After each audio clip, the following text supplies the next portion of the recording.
sobre a introdução da primeira lição e agora eu quero trazer essa pílula falando sobre as três partes em que a lição foi dividida.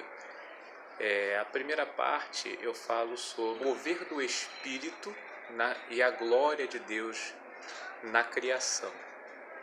Então, o livro de Gênesis, no capítulo 1 e 2, deixam bem claros que o mover do Espírito é responsável pela criação de todas as coisas. Na medida em que Deus dava o comando para que as coisas fossem criadas, o verbo de Deus entrava em ação e o mover do Espírito é que conduzia. Nisso a gente já vê a Trindade agindo na manifestação de todas as coisas que antes estavam ocultas em Deus.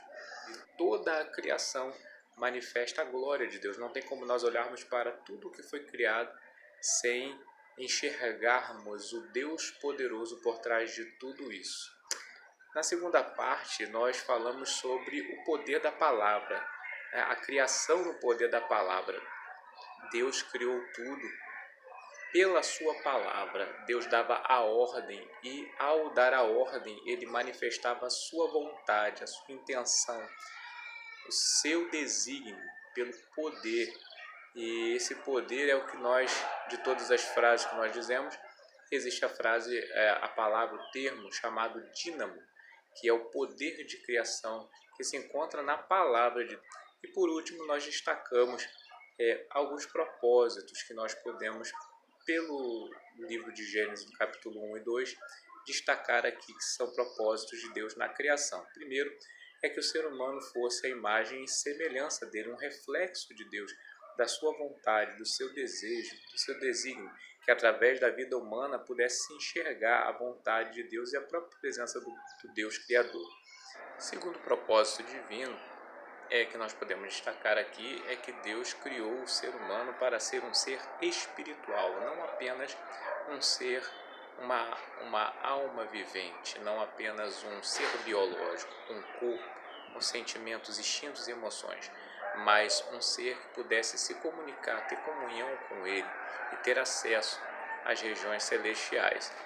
Terceiro propósito que nós podemos destacar é que Deus criou o ser humano para que ele tivesse uma vida abundante. Ter uma vida abundante significa ter uma vida com cumprimento de propósitos, uma vida com realizações, uma vida com desfrute de tudo aquilo que Deus permite o ser humano desfrutar através da criação, uma vida boa, perfeita e agradável, segundo é a sua vontade.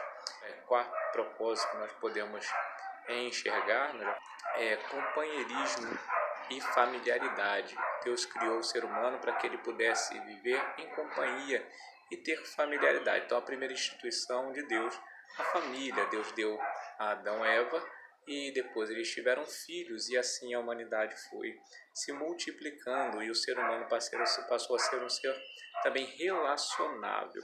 Então, o companheirismo e a familiaridade são aí propósitos de Deus que nós podemos aqui também destacar. Bom, o quinto propósito que nós podemos destacar é gozo e descanso, né? Deus criou todas as coisas em 6 dias e no sétimo descansou. O que fica claro para nós é que Deus iria contemplar e desfrutar de toda a beleza da criação e assim também, como o ser humano foi criado à sua imagem e semelhança, ao ser humano também fica esse legado de poder realizar todas as suas obras e de tirar um tempo para contemplar, para sentir o prazer de ver a sua realização, de desfrutar momentos de comunhão com a sua família, com seus amigos e também com Deus. Vamos destacar também o limite. Deus estabeleceu como propósito da sua criação um limite, por isso o limite foi colocado diante da humanidade para que o ser humano pudesse ser conduzido por Deus e não viesse a se desviar de nenhum dos seus propósitos, né? Então nós podemos ver que Deus criou todas as coisas de maneira perfeita, plena e com propósitos muito bem estabelecidos que sempre visaram o bem-estar e uma vida que fosse satisfatória e alegre, né? E feliz, verdadeiramente feliz com o Criador. E como nós podemos perceber, queridos, a Bíblia também não só nos declara essa beleza da criação e a glória e a manifestação do poder de Deus. Nós vemos que o limite foi um propósito que foi violado, e daí começou o problema na realidade humana, e as coisas deixaram seu estado de perfeição e passaram a sofrer consequências da inversão de todos esses valores, esses propósitos. E é isso que a gente vai falar na próxima lição. Na segunda lição a gente vai falar sobre a queda e a origem de todos os males que passaram a assolar a humanidade. Continue acompanhando o nosso programa de educação cristã. Que Deus te abençoe. A paz do Senhor.